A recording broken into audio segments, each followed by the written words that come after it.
And we are live. Hello. Oh, hello. Am Welcome. I visible? Am I online already? You're online, JAKUB. You are online. We are both Yeah, online. great. We are both broadcasting. Welcome, Welcome, Salasius. welcome everybody to Monkey Lizard Interviews. I am your host, Bob Rum, and introducing first, he is the leader of the Quackian Monkey Lizard Army. He's a toy and video game collector, a DJ, a music producer. He keeps telling me to say he's an incredible lover, but it's quite clear he's only an average jester. It's Salacious Rum. Hi everyone. Yay. Hi everyone. We got a Hi, cracker. Salasius. Hi JAKUB. We got a cracker of a show tonight. This one's for the vintage purists. And our special guest this evening is the author of Far, Far Away, a guide to unlicensed vintage Polish Star Wars figures. There's the book itself. Wow, that looks fantastic.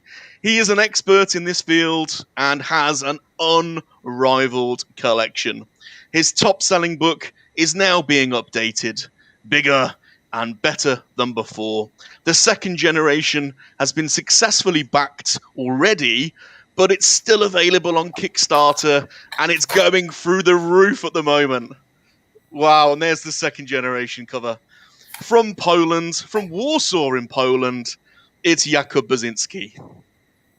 Hello, hi, and this is Warsaw, this is Poland, this is Rubber Base of vintage Polish unlicensed figures from the 1980s, which is a focus of and subject of collecting of many people around the world, which I didn't knew before I just released the first edition of this book. Now I know that there are many of us, and so the decision about the second edition was automatically. Well, there's definitely lots of people interested in the book, JAKUB, and our toy collecting community online is so amazing. So before we get to the questions, it's a tradition on our show to welcome everybody else that's joining us live, because we've got people live in the chat today on YouTube, Twitter, and YouTube, Twitch, and Twitter. So I'm just going to say hello to some of the people that are here. We have Blue Harvest Vintage Toys, Hello, people. the godfather, really, of toy collecting chat shows. Hi, Mark. Yeah. Thanks for joining us. We also have the Blacked Out Ewoks. Now, Hello. JAKUB, the Blacked Out Ewoks channel, he's been putting YouTube videos about vintage Star Wars before YouTube even existed. We call him the GOAT. Wow. We also Wow, have that's Mr. Josh Anderson joining us. Hello, JAKUB. Hi, Hello, Josh. Salacious. We also have Lee Mitchell saying hi. Lee, hi Lee. Gerard Coyle saying good evening, sir. Hi, Sir Gerard. And the community is so close. They're all saying hello to each other. Blue Mark's already asking if there's free giveaways. We'll move on quickly. Water. Water. There you go. Who else have we got? People saying hello to each other. Oh, we have a Dude's Nerdery in the chats. Hi, Dudes. Nerdery. One of my colleagues. Another vintage toy collector called Mr. Dave Rush, Vintage Toy Rush. Hi, Dave Rush. We have Sleeping Collectibles. Hello there, Wow. gentlemen. My are sleeping too. In the background. And we also have Scuba Pete coming in saying hello. Scuba Pete's another massive collector. Hello, Scuba Pete. Right, let's get into it then. So the way I thought this would work, JAKUB, is if we split the interview into three sections. The first section I'm interested in is growing up in Poland, behind the Iron Curtain, and what that was like being a Star Wars fan, because not many of us will know about that. And then Polish bootleg vintage Star Wars figures. We're all really interested in how many there were and how they were produced. And I've had so many questions submitted about the figures, and then a discussion around the book. So the first question really was, what was your first experience of Star Wars growing up a long time ago in a galaxy far, far away? Okay, am I allowed to speak without interruption or something like Yeah, this? yes, please tell us, because for me, JAKUB, the first experience for Star Wars for me was Return of the Jedi. My family took me to see it in the cinema, and the shops were stacked with the Kenner and the Palatoy figures. But of course, at that time, Poland was behind the Iron Curtain. So what was it like? Yeah, How did you yeah. get yours? How did you get? How did you become aware of Star Wars? It's complicated. I got aware from my cousin, she-cousin. She was much older than me, and she took care about me on the vacation time. So she told me virtually all word by word dialogues from the first movie, from The New Hope. She attended to the cinema, which was released in Poland, I believe, in 1979. I was too small then. I was 3 years old. So I heard about this movie. I heard about Han Solo. She was in love in Han Solo. She just quoted his all dialogues and everything. He spoke with very nice pronunciation, because she spoke the Jedi Knights, which was in Poland, J is just Yi, so she Yeah. just pronounced it Jedi. And I was taught by her about the Star Wars universe in the about 1980 or 81. Then I got my first toy, which was this figure, but not this particular, but this character. It is the Sand People, Tusken which I Raider. got, Tusken Raider, which I got from her brother. I visited them and I stolen this figure from him. So I had it in my toys collection. I have no idea what character it is, from which movie, and so on. So my first experience with movies was in 1983, which was Empire Strikes Back. And this was the premiere of Empire Strikes Back in Poland, which is good time to say what was our situation behind the Iron Curtain. Yes. We were a communist bloc of the countries on Eastern Europe, Eastern and Middle Europe. We were split between some countries like Czechoslovakia, Hungary, and Poland, and of course, and Russia on the border of east of Poland. We got some kind of freedom in the 1970s. Then it collapsed with the martial law in 1981, which was very, very dull and dark times. And then it collapsed with the market, with the industry, and finished with the collapse of communism in 1989. And that's the frame of the production of these bootlegs, but also the frame of the experience of young people then with Star Wars, because Star Wars was produced in that time. So the first Star Wars, which I didn't attend, was during the better times in the 1970s, the end of the decade, which we got Coca-Cola in Poland. We got production of Coca-Cola on license of USA. We got some Italian cars like Fiat produced in Poland, and good things in shops and everything. No Kenner figures, of course. No. But they allowed us to to release the Star Wars movies, because the science fiction movies was safe for the Communist Party. It wasn't political. It wasn't about the nice life in the Western world. It was about something abstractive, something from the other space. So we were allowed to watch that movies in cinemas publicly. So New Hope was present in cinemas from since 1979 till perhaps 1982. Wow. Then 1983, it was the big premiere of Empire Strikes Back. Big because it was mentioned in the press, it was mentioned in the magazines, it was mentioned in the magazines for kids, for young people, and it was announced that it will be the premiere. So I went, my first experience, it was to go for the first movie in the 1983, in the early of that year. So it was, I believe, before the premiere of Return of the Jedi in the US. And it started. I felt in love. I just was overwhelmed. It was just great. It was always great in that movie. I remember exactly my feelings from this first projection. Yes. Then I went, of course, several times to see it again. And it wasn't. There was no censorship at all. There was nothing edited or changed in the film.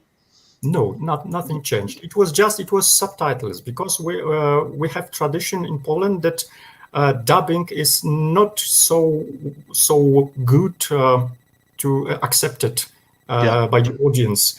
For example, the Czechoslovakia were dubbed all the dialogues in all movies, but in Poland it was subtitles. So as a kid, I was 7. I got quite trouble to follow the movie, because to read the lines and then to see the picture. So I went several times to know the dialogues and then to watch the movie. But I remember my feelings that I believed strongly that C-3PO is made of metal. It's a real robot. It's real droid. Chewbacca was great for me, and all those creatures, monsters, and Yoda was just a revelation.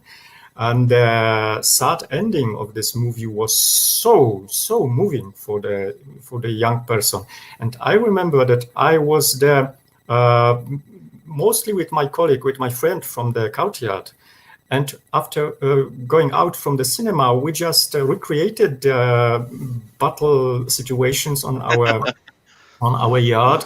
We just used the neon light bulbs to found on the trash to recreate the lightsabers. So it was great fun, and this great fun was felt by the producers of toys in Poland. Right. Because between this Empire Strikes Back in 1983 and Return of the Jedi in 1985 in Poland, they started to produce on a mass scale lot of rubber toys in several series, different producers, to be available in shops, in just official shops, because we got no contracts for licenses with the United States. We were enemies of United States. Behind the iron curtain. So for us, it was a bad thing not to have the toys of Kenner, but also the good things that we didn't care about the license. No, the producers. They just took some single toys from Kenner. They made copies, better or worse, and they sold it in shops. So that was the peak moment of the interest of the movies, about the movies and about the toys. Of course, there was at least 2 series of toys before the 1983, but it was not so large scale. I will tell about the series in the next point of our conversation. But to end this section, I grew up in these circumstances. I saw for the first time the Empire Strikes Back. Then I bought many of toys. I thought it was many. I just counted. It was 27 figures I got back then. And then 1985, it was Return of the Jedi, which was wow, the Jabba's palace and everything. Great feelings about this. Then a year or 2 after that, I just went other way. I just went to the music. I just went to other things. So I forgot the toys which just went in my box in my home in Zabrze in southern Poland. Then I moved and I lost the toys, and I will maybe speak about it later. But the communism ended in 1989, and there was virtually no more toys on the market. Maybe some endings of the Overstock series, and only one series were produced during all 90s and even in the 2000, but it was already illegal in the light of the official law that we accepted after we went to the Western world treaties. Well, we're all toy collectors, and it's the toys that hold a lot of nostalgia for a lot of people. But for a lot of us collectors in the West, we obviously weren't aware of all of the Polish bootlegs. Now, as we're older and we're collecting figures, the Polish bootlegs, along with Hungarian bootlegs and Mexican bootlegs, they have become a real hard, a real great variation for people to collect. So let's get started on the figures, because I think that's what a lot of people are really interested in. Now, you say the figures, how do they differ to the Kenner and the Palatoy figures that were created in the West? What's the main difference between them? This is a huge and complicated question. For the beginning, I have to state that I call them in my book, I call them 5 bootleg empires that produced them in the 80s. Because they produced them on the large scale. There was more countries, of course, like Argentina, like Russia, like Germany or Netherlands. But the empires were Mexico, Hungary, Turkey, Poland, and Brazil. So we were in Europe, we got 3 of those empires. Hungary, which was about 11 or 12 characters carded, and Turkey, Uzay series, which was also about 11 or 12 characters. We didn't know those series in Poland. We knew only our own series, which was huge impact and huge in numbers and account. I mention in my book 10 series. 8 of them are copies of Kenner figures or their parts. And 2 of these 8 could be made by one and the same producer. So we can we can speak about the 7 series of the Kenner shapes figures and 2 series not particularly Kenner shapes figures. So the variety was huge, and it was not all in one time.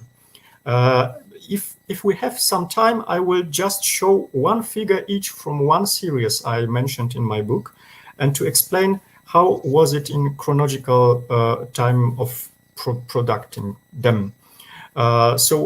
First, I mentioned that we got the split in the history of Poland behind the Iron Curtain about the 1981, where was the martial law. The martial law was in December. So I believe the first 2 series, we can call it because one is only one figure, started about 1981. Because after this, it was very hard to start a production during the martial law. And we know that during the martial law, they were available already. So I believe they started in 1981. And now we may assume that the first figure was the movable Chewbacca, which is plastic figure. Let me make you a full screen. People are going to see this. Yes. Yeah, the quality of the picture is not very good, but no, it's fine. Yes, this is movable Chewbacca. He is movable. We can move his limbs. He got his crossbow. He was sold loose, so I have no idea how come it could not lose this crossbow whilst no card back at all. No card back at all. No card back at all. No. It was loose figure, and this is the only representative of this series. Wow. He was started in production about 1981 or 1980 even. Maybe. He is very rare. He is about he's less than 20, I think, examples existing in the world. Wow. And some of them are in different color because this is light brown. We also know dark brown figures. We know black figures, which are very, very nice. And we know 2 examples of bicolor figures. One is with white torso and brown limbs, and the second is dark brown torso and reddish brown limbs, which surfaced just this year. So it is always worth to wait decades for grails. Now, This is JAKUB, a precious figure. JAKUB, one of the collectors in our community, I think you know of, who collects a lot of Polish figures, is called the Action Figure Grader. And he asked me to ask you, you've stated in your book the quantities of figures that were manufactured. And he asked, how do you know? How did you work out how many in total were produced? So you just said, yes, go on. It is explained in the book Okay. in one paragraph, but I will say it also here. Okay. The most rare figures I'm aware of where they are. Yeah. That was my 14 years of collecting, that I know who's got which particular example of the figure. So I just tracked all or maybe all minus one. So this is my margin of this assuming. About the figures like Chewbacca here. So I can tell it with almost 100% certainty. In other series, which are large and huge, I made some kind of algorithm because I just observed the market. And I made one thing in 2010, I believe, on the forum in the Rebel Scum forums. I made a thread about counting Polish figures.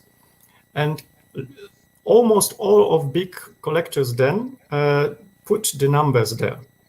So I could assume how many of the figures are on the market. And since then, I was so intensive following the market that I know how many of them were added to this number.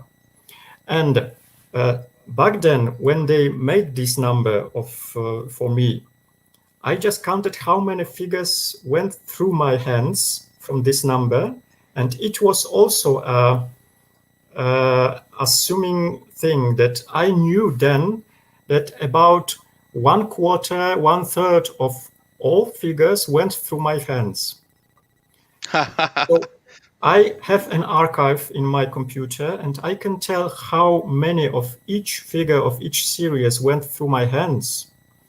And then to double them, to triple them, to quadruple them, to make assumption of this number. Of course, it is not 100% sure, but we have to have something to have a base of the account of those figures. And till now, I'm not very much wrong on that numbers, I think. I'm cautious. I'm not very optimistic in the numbers. Maybe those numbers in the book are a bit too little, but better too little than too high, I think. Sure. So that's my base of the counting of the figures. Chewbacca, I know who has each Chewbacca in the world. Princess Leia of the next series, I will tell. I know each example who has which, and so on and so on. If the number of the figure crosses 20, then we can lose our knowledge about who's got them. But below that number, I can tell you how many of them there are and who's got particular figure. So let's go to the second series, which was also started before the martial law, I believe. And this is the original set as we know it. Again, this is the Tusken Rider. Wow. He is marvelous. He is orange. He is just marvelous. And you have to know that behind the iron curtain, if I could describe those times that we got there, it was gray times. It was dull. It was everything was out of color on the streets, on the houses, inside the houses, on the shops, and then bang, orange Tusken Rider. It was just a revelation for us. It was just Western world coming to us, and we didn't know that it is improper color for this figure. I believed after I watched The Empire Strikes Back that this is it is actually Darth Vader without helmet, without the Is upper it? part of the Is helmet, it really? because of this triangle thing here. So I believed he moved out this upper part of the helmet, and this is Darth Vader inside. But of course, I was a kid and I was naive. And I didn't see New Hope, so I didn't knew this character. Well, JAKUB, we'll show your posters later because your posters are incredible. But the one thing that strikes me straight away when I look at the posters is the colours of the figures. They pop out. They're so vibrant. They are incredible. Yeah, I will talk about this later because of course I made these posters to show the best colors I imagine. The reality wasn't so colorful, and it depended. But yeah, we are in the series that was in one colors only, no variations besides some very, very small. For example, this Tusken Rider got only the variations of the color of the limbs, which could be almost as orange-yellow as the torso, but also could be red. So that was the only difference in that figure. But this series was 4-figure series. It was also Obi-Wan Kenobi, Tusken Rider, Princess Leia, which is a very rare figure today, and Han Solo. None of this figure crossed the 20 of examples known today. Maybe Obi-Wan Kenobi is close to that. Maybe he's got 21 now. And we know particular examples in the collection of particular collectors, so it is clear for us. This series is phenomenal. It was strict copies of the Kenner figures in shape, sometimes in color. Han Solo is in color of Kenner, Ben Kenobi is in color of Kenner, Princess Leia is in color of Kenner, only Tusken Rider is orange, which is great. But it is also well made. Maybe this head is not well. A bit wobbly. But it is movable. It is well painted. It is well produced. So the kids then were very happy with those figures. And just in last year, we discovered the first original package of those figures. Well, I was going to ask, because how would you go and buy if there was no card back? If you went into a shop to buy one, how would they be presented? Would they just be loose on a shelf, or? It's simple. That series was on the not card backs, but in the bags with the top card on the top, right, and the thin bag below that with the figure inside, and that was pinned to the shelves of the shops. Right. Those cards. But the loose figures like Chewbacca and the next series I will tell were presented on the I don't know the English word of this board between you and the seller. Yeah. Like the desk, and the sure, desk counter. Yeah, and it was glass on the top, and below the glass it was a normal space to present some items. And so there was a lot of Muppet figures, there was a lot of other toy figures, and loose figures of Star Wars presented there. They were lying there not for many minutes or hours, because kids went all the time that the figures came to the shop and bought almost all of them instantly. So they were presented behind the glass, but went out almost instantly. It was very cheap figures, those loose figures.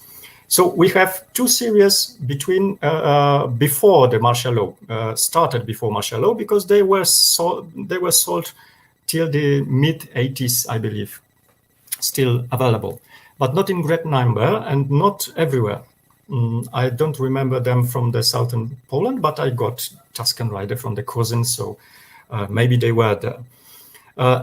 But there was martial law. It ended in 1983, And that could be a year of the beginning of the most successful series, which was Unarticulated series of Polish figures, which I split in two series because they differ fundamentally between them.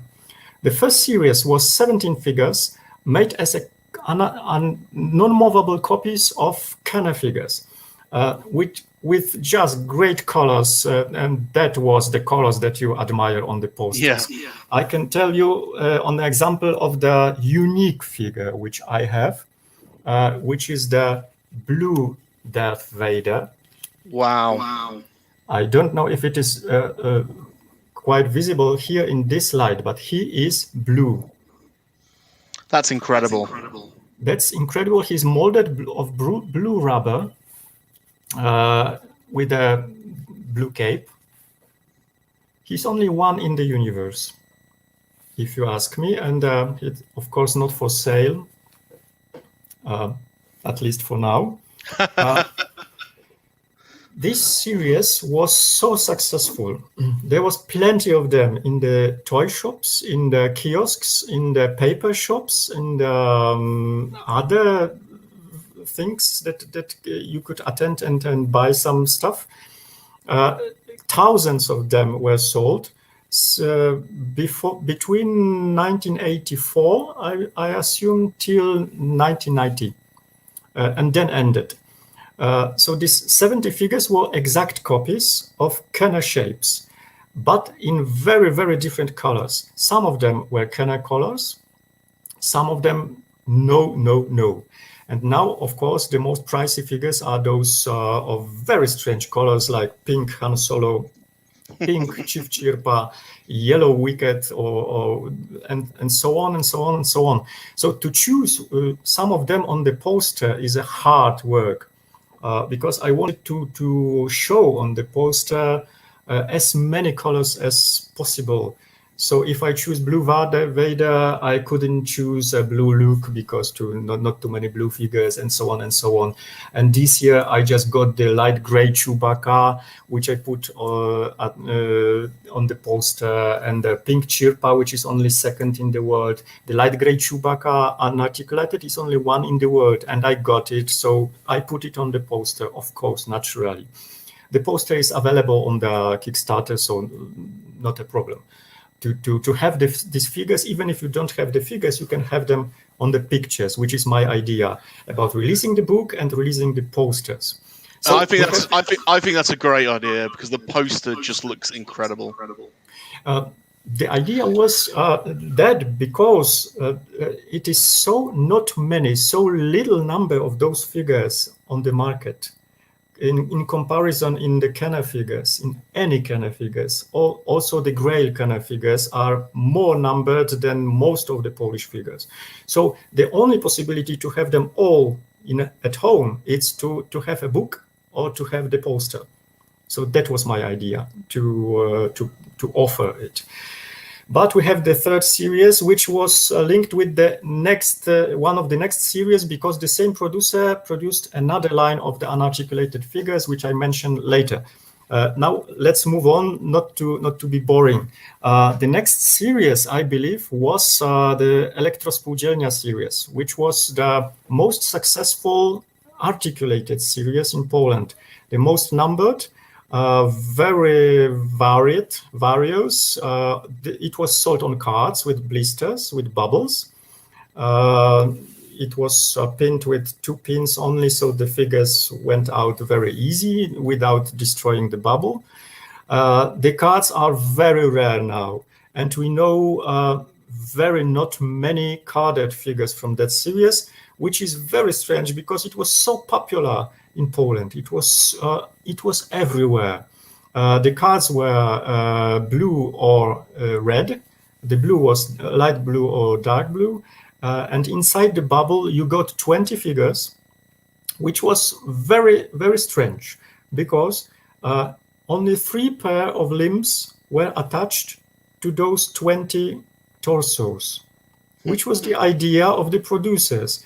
We don't know who got this idea. Maybe it was just better for them to make only only 3 pairs of limbs, which one of the set of the limbs was very rare. It was only for Princess Leia and for some Zuko's figures. And the rest of the figures, the 18, 19 figures, were equipped only with two kinds of limbs. Some of them with biker scout limbs, and some of them of TIE fighter pilot limbs, and some of them both.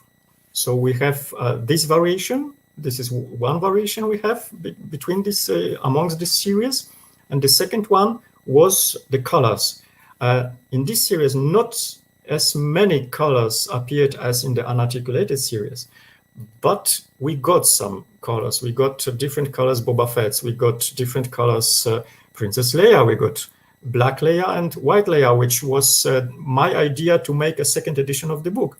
If I have black Leia for the first cover, then I made the white cover with white Leia, the same series, which was nice for me to differ those two generations of the book.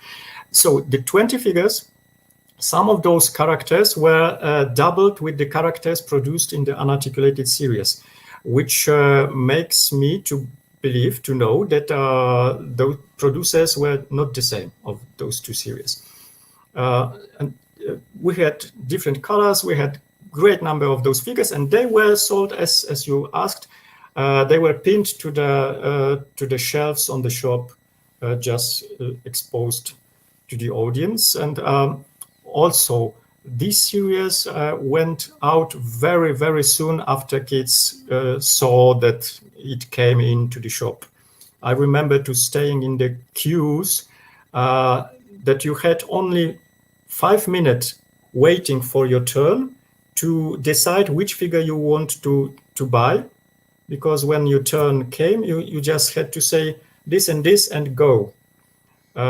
We got long queues in Poland in the 80s, so we got used to shop very fast. And if you didn't decide very fast, you got just some lousy figure. So that was the big problem to buying those figures there. And it was more than double priced than the unarticulated figures. In the book, I mentioned prices of all series we know.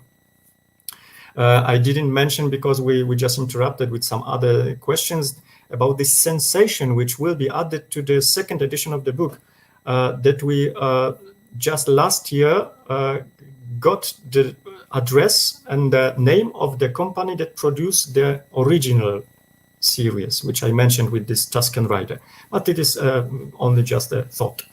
So this was the fourth series, the 20 figures carded. Then we got the 2 short series of which I called Wojownik Imperium, which was Snowtrooper, plastic Snowtrooper, which could be black. Or can you put him closer to the camera? He is movable. Wow. He is just wow. He's very light. He's very light. And I can tell anecdote that if you count his weight in grams, he could be more precious than gold. Really? I just realized it recently, because we just know about less than 20 examples of them, of which 3 are white, which is extremely rare. Till last 5 years, we didn't even know the white example, and 1 is red, which is extremely grail of this series. And this is my pride, because I made a little investigation on the social networks a couple of years ago, and I found the ancestors of the producer of this figure, which is near Warsaw. The producer is already gone, but his daughter and wife spoke to me. We got correspondence, we got emails, no remains of the production. So it was quite sad, but I was so happy to find the family that produced this particular figure. It was sold carded, and it was the only card of all cards of Polish figures that was a copy of the Empire Strikes Back blister card of Snowtrooper. So So, it was, yeah. so were they just small factories or little? Have you got your YouTube turned on, Jacob? There's a bit of feedback. Have you got YouTube or Twitter turned on? No. I have No. no technical possibilities here. I know Okay. that something is happening for sure there. So I'm ending. I just present the rest of the series. Okay. This is the next series. This is the discovering of 2011. Before that, we didn't know it was produced, and it was produced in the 80s. Torture Droid. Torture Droid 88, which is very lame figure for many of collectors of Kenner figures, but it is very precious. We know only 7 examples of this figure Wow. today. Then we have the series, which is a continuation of the unarticulated figures, but continuation as not copies of Kenner figures, but copies of those figures from Elektrospółdzielnia, those carded figures with different limbs, still Kenner limbs, but not proper limbs for most of the figures of the series. So we have 10 unarticulated figures, copies of the movable figures with improper limbs. This is Boba Fett with the limbs of Biker Scout, which is copy of a Polish movable figure, not Kenner figure, but with Kenner parts, because so I count it as a Kenner-shaped series. Then we got the series which we call Deluxe, which you will like because 2 of the 4 figures in this series are from the Jabba's Palace. And this is the mighty Gamorrean. Oh, the Gamorrean. Fantastic. Look at him. This is a treasure. This is just a Polish treasure. It was very common. We know a lot, 100 maybe examples of this. Yeah. But it was made in so many color combinations that now it is very precious. It is very pricey. It is very sought after because only couple of collectors got almost all of them. They have just a wide focus on that figure, and no wonder, because this is great subject to collect. This one is brown. This is because we count always head and arms in one color and the torso and legs in other color. This one met the same color for both, but usually you got brown torso and legs and red head and arms, yellow head and arms, black, green, blue. It was just great. So about 100 of them, but not many of them are doubled in the same way. So it is very pricey. And the rest of the series was Reese figure, which is also very, very, very pricey. Atad Driver, which is very common. And Yoda, which is quite common, but not complete.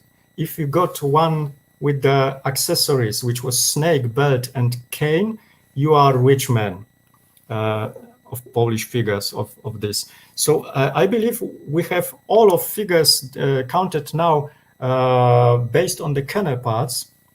And then we got some figures that are not Kenner shapes. This is Chewbacca, which is provided from so-called poker capes series or printed capes.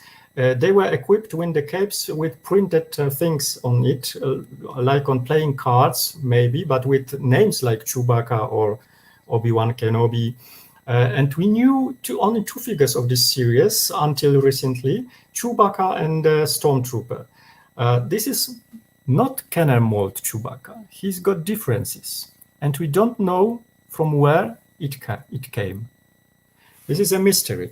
But after some investigation, we found out 2 more or even 3 more figures of this series.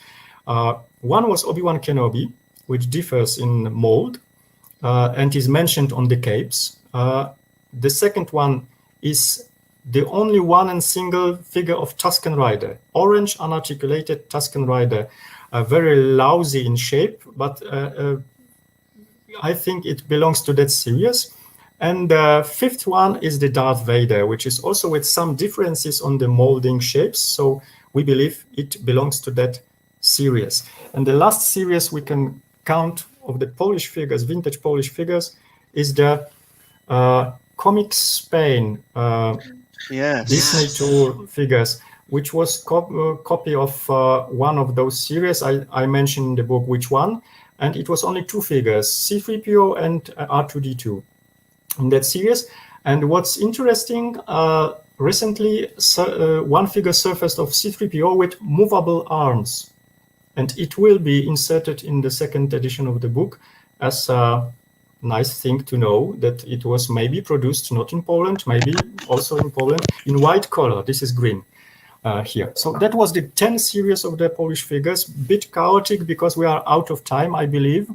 I don't know how much time we have. And now we can talk about other things, I believe. Well, I'm good as long as you are. We were trying to do this in an hour. I know we've gone through 46 minutes. Shall I get to some of the questions that have been sent in? Yeah. Should we do that? And we'll whittle through some of these. You have answered quite a few of them, but we've had some questions submitted. So, question from the Blacked Out Ewoks: who manufactured the figures, and have you been in contact with them? I think you've kind of answered that, haven't you? We know about 4 of manufacturers. One was on Gdańsk, which was the 20 carded figures. It was quite well-known producers. We got the molds of them. We got the remains of the production, overstock figures, and that was the company that lasted till early 2000s. So that was the big series of figures. Then we know about this plastic snowtrooper. I found out the investigation. It was near Warsaw. Then we know the deluxe series with the Gamorrean Guard, which was produced in Łódź. It is central Poland, but we don't have a contact with the company. And then we discovered last year, thanks to Hendrik Meyer, which is a great friend from Germany, we discovered who produced the original sets, these makers of this Tusken Rider and Ben and Han Solo and Leia. And they were in Poznań, which is West Poland. So we have kind of cross now of 4 producers. And we don't know the main answer of the questions. Who produced the unarticulated series? It is nightmare because it was so popular. It was so common in shops then. And now we know nothing. We know nothing about who produced them, where are the molds, nothing, just nothing. So 50-50. We know something and still a lot to do in this subject. Question from Scuba Pete: what is a good way to get into this part of the hobby without going crazy expensive? So I suppose what's the cheapest Polish bootleg figure, I suppose, is one way of answering that. I think the cheapest are the most common, and I name them in the book, of course, which are the 4 characters, but 2 of them are from 2 series. So 6 characters are very common. And this is the ATA driver from 2 series, Deluxe and carded Elektrospółdzielnia, carded articulated. This Deluxe, it's not very cheap because it belongs to the Deluxe series. So even if it's big number, so it's not cheap. But this Elektrospółdzielnia ATA driver could be cheaper. Then we have 2 series General Veers, which was very common. In both of those series, articulated and unarticulated. And unarticulated Veers is very common. If you get the gray unarticulated Veers, you can get him quite cheap. Then we have 3 other unarticulated figures, which is Stormtrooper, Darth Vader, and Chewbacca. They are very common, though their prices are like a sinusoid. You know, sometimes you get very cheap Vaders, black Vaders, of course, because they were very common. And sometimes they are suddenly got very high in price. You have to know the moment. You have to attend to collectors groups. There are groups of collecting of only bootlegs on Facebook.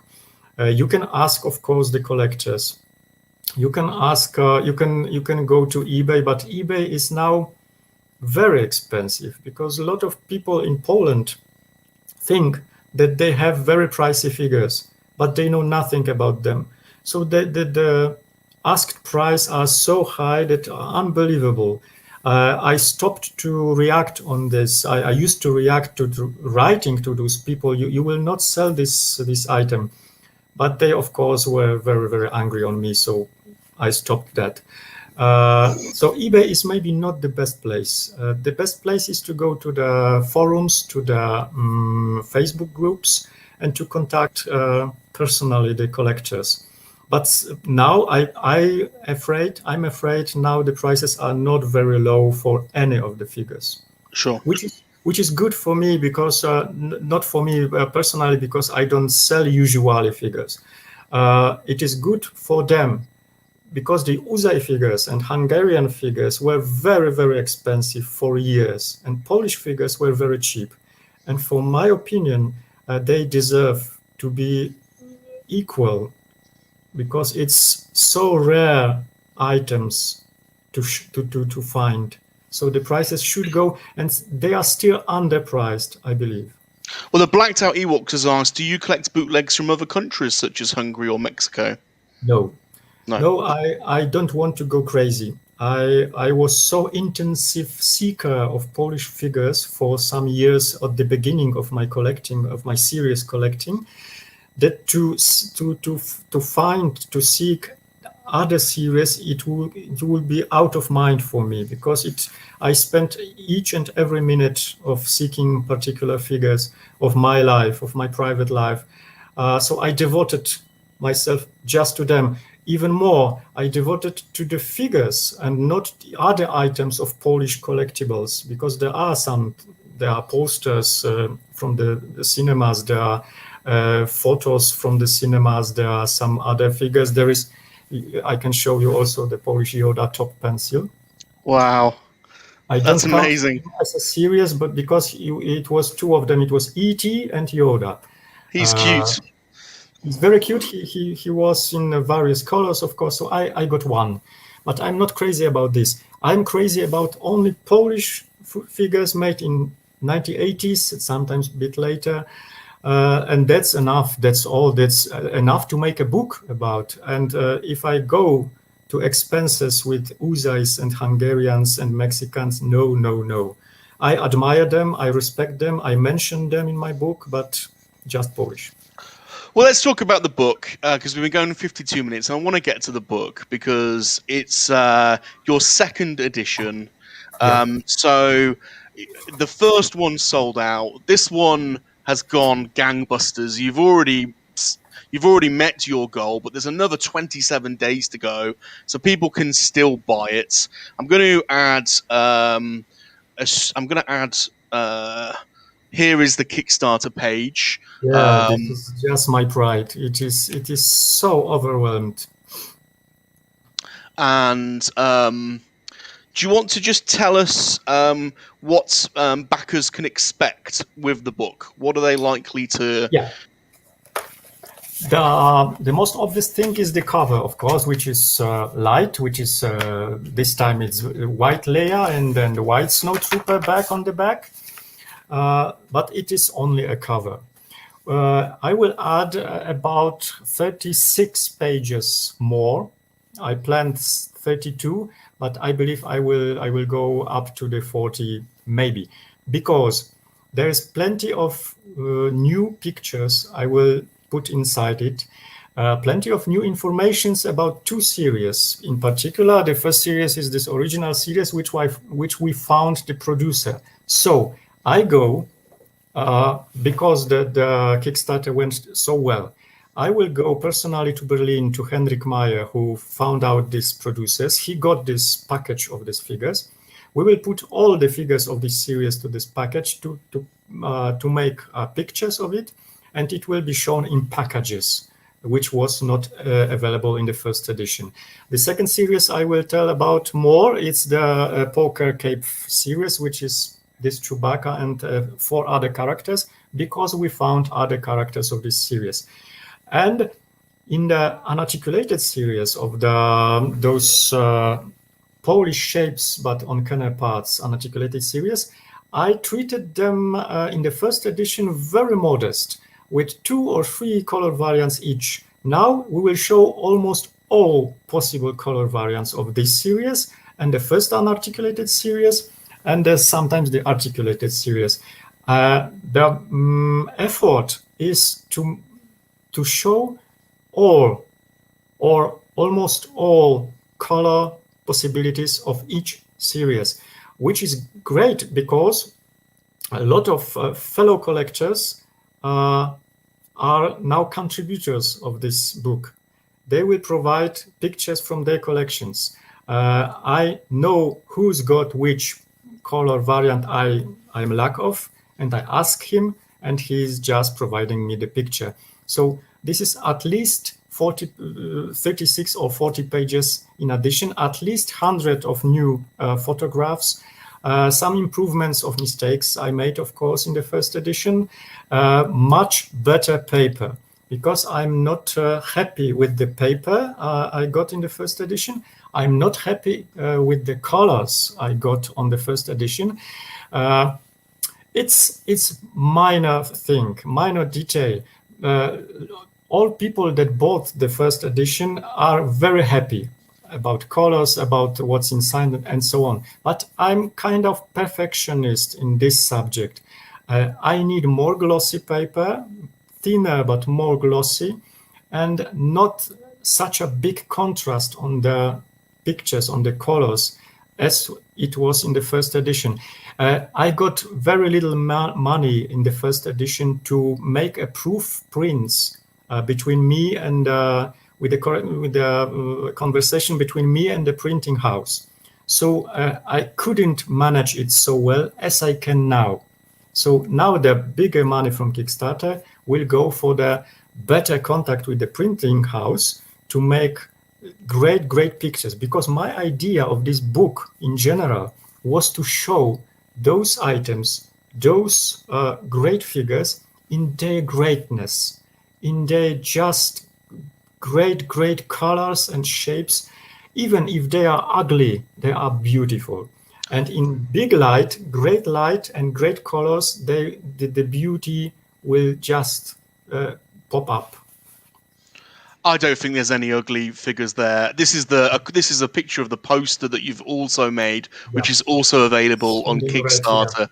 And what a poster! I mean, to have that poster alongside, for a vintage collector like myself, to have a poster with the original Kenner figures, but then also have a poster of the Polish variants. This just pops. Let me just express my feelings about the first edition of the book, the feedback I got, and the best compliments I ever got was 2 of them.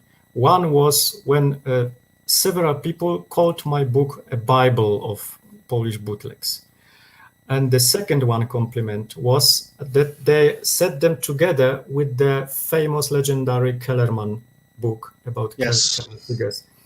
It was so big compliment for me. I am quite modest person, but after those compliments, I was just like melted down about it. So the figures deserved it, this poster, this book, and I'm only a medium to make it. So the black one was the original first edition. Yes. The new one that's on Kickstarter now is this white variant. Yes, but there is an option there, because some people can not be happy about the white cover. So I offer also an option to get to order the black wrapper, which could make the second edition visibly similar to the first edition. So that's the... And it's a good dust cover as well to protect the book, I suppose. Yeah, so maybe two of them could be also nice to order to wrap both of the books.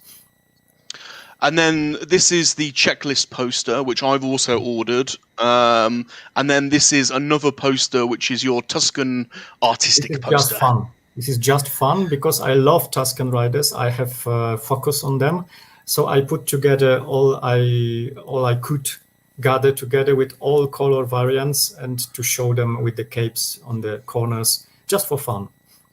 Now, us collectors in the community, we love to support creators like yourself, and there's a lot of us that back a lot of books, and there's some cracking books produced. I've got to say, this is a must, and the value is excellent. And I'm not just saying that because you're on today, but I backed your book plus the checklist poster, and in the UK, that's worked out at £65, which is, I think, a really good price for this level of quality. So really congratulations for keeping the cost down as well. Thank you. I think that's well worth it. This is only just because in Poland still the prices are not so high in the printing houses, and just because I'm making it myself from the start to the beginning. Before the first release, I was much afraid, and the people that were attending to my crowdfunding for the first book could not trust me. How can one man put together a layout of such a big book, big guide? Now I know I did it, I managed it, and the costs are lower thanks to that. Because I contacted, of course, some graphics designers and everything. It costs so high that the book would go very, very high in price. Now I can say that the low cost means the lower cost of the book in the final product. And so basically the rewards are you can buy the book on its own, or a book with the first edition dust cover, a copy of the book and both posters, or you can get everything, or you can buy multiple copies of the book. All combination are there because Kickstarter was new to me, and I thought that you can go again and again and buy some other stuff. No, when you order one possibility, then your previous order is cancelled. So I had to put a lot of combination of them. Then you can just choose what is the best for you. And there's a little video here that it's do you want to play the video? Should we play the video? It's only a short one. I'm not very proud of it, but if you let's play it. Let's play them.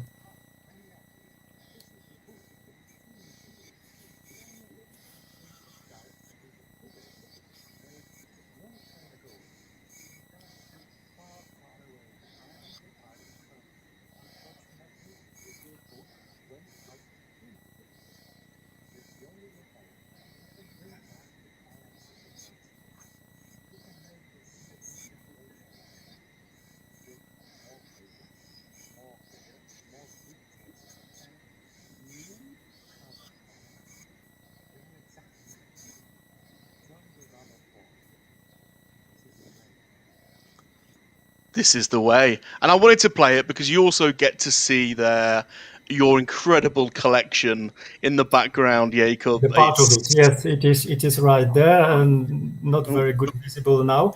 It's between my music collection, because I'm classical musician. I got over 1,000 of classical records on the shelves, and between them, below them, I'm sleeping. So I'm guarding all those collections. If anyone would like to thief, to rob it, would kill me for the first time. And I have all my records there and all my figures there. Part of them, because the other collectibles are on the other side of the flat. So yes, this is nice to display. And I made those shelves for them by myself, because the idea was they are so ugly made that I will make ugly shelves for them, and it fits perfectly. We'll just catch up on the chat just quickly. We're almost there. Josh says he's been mesmerized throughout this interview. Sleeping Collectibles agrees. There's been lots of positive comments. A green 3PO, what? Neat colors. Mr. Bosk Bounty, who's one of the larger YouTube channels out there. I don't know if you've heard of Mr. Bosk. He says, I am 100% backing this book. I missed the first. We'll make sure I buy one with the poster. Mr. Josh Anderson agrees. He's doing the same. Marky D, who's a big fan of yours, JAKUB, he's been chatting to me in the messaging beforehand. He says he's got the first one, but he's still buying this one, and he wants the Oh, poster. thank you. Um, Great, this is great feedback, and I'm so overwhelmed about the feedback I got already for the first edition. I wasn't expecting that. I was expecting that it was just a feature that I make for myself, then to share with people who wants it, and just read it and don't tell me if it is wrong. Then the flood of good feedback came to me, and I was so happy, and I was so not sure if I am ready to make a second edition. But now, after some discussions on the forums, I decided it, and the Kickstarter showed that the interest is just great. and we can, and Scuba Pete sums it up here. You can tell that this is a labor of love for you. You are one of us. You're a collector. You're in this for the passion for the hobby. Blacked Out Ewok says action figure grader. Another one of our friends in the YouTube community says that he raves about your first book. So Lee Mitchell says the first book is amazing, and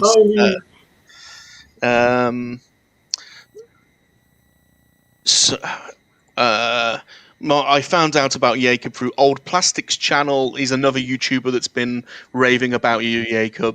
So today, I have to say, I'm really honoured that you came on the Salacious channel. It's been brilliant. You've been awesome. Thank you ever so much for being on Monkey Lizard Interviews, JAKUB. It's been a real pleasure having you. It was a pleasure to tell all those things, and I know that we are out of time. If you want to continue the conversations or questions on anything, find me on Instagram, find me on Facebook, on groups in Facebook, and we will continue. This is just as simple as that. So here's JAKUB's Instagram, 5-Tar Warsaw. I've got your Twitter here, but I don't know if you want me to put your Twitter up or not. Twitter is Jaburzyński, but no. It's you don't want that. Oh, okay. It's. Oh well, we'll leave that one. Here's your Instagram anyway for people to find you on Instagram. Instagram is better because on Twitter I am not particularly for Star Wars on Twitter, and I'm not so often there. So Instagram is safe, and I respond all the time for the questions from there. And Facebook, of course. If you find me, I'm with the little blue icon of a draw portrait of me. You can find me there. And please support the Kickstarter. The link is in the description of this video. To make it clear, we are over the sum I declared, but the sum, the money I declared is a very cautious one. It's very minimum. So it's not that I now will become a rich man. No, all the additional money goes to the dialogue with the printing house, to better paper, better quality of what I do, and to trips to Berlin or somewhere else to find the producers and everything there. So it's not about gaining money. It's about that this is the best place to get this book in the reasonable price for now. It will end on the April 1st. So till then, you can buy the book, posters, or anything of this. So be welcome there. Yeah, it's clear. This is a passion project for you. So please support JAKUB in the Kickstarter. And just to end then, you can also follow me on Twitter and Instagram at SalaciousRum. Visit my website, salaciousrum.com. Please leave a friendly comment on this video and subscribe to my YouTube channel if you have not. You can also follow me on Twitch at SalaciousRum and on TikTok at Salacious_rum and on Facebook at SalaciousR. Just a quick one before we go. I am appearing on the Radio Rebellion YouTube channel this Saturday, 6th of March at 10 o'clock. Little Salacious here is talking about... Well, what are you talking about, Salacious? Well, we're talking about our favourite creatures in the Star Wars universe. I noticed that there aren't any Polish Salacious Crumb figures, JAKUB. Oh, but there is Gamorrean Guard and Reese. All right, that will have to do. That will have to do. Fair enough. Fair enough. And you can also catch Salacious on the Three Men and a Monkey Lizard show. We're back on Saturday at midnight, straight after my Radio Rebellion appearance, and we're on a Dude's Nerdery YouTube channel, and we've got a fantastic guest this weekend, Mr. Sleeping Collectibles. And our podcast is available. The Free Men and a Monkey Lizard podcast is available on Apple Podcasts, Anchor, Breaker, Google Podcasts, and Spotify. And that just leaves me to say one thing. Remember, monkey lizards are for life, not for spit roasting. Goodbye. Bye to everyone. It was pleasure. Thank you very much.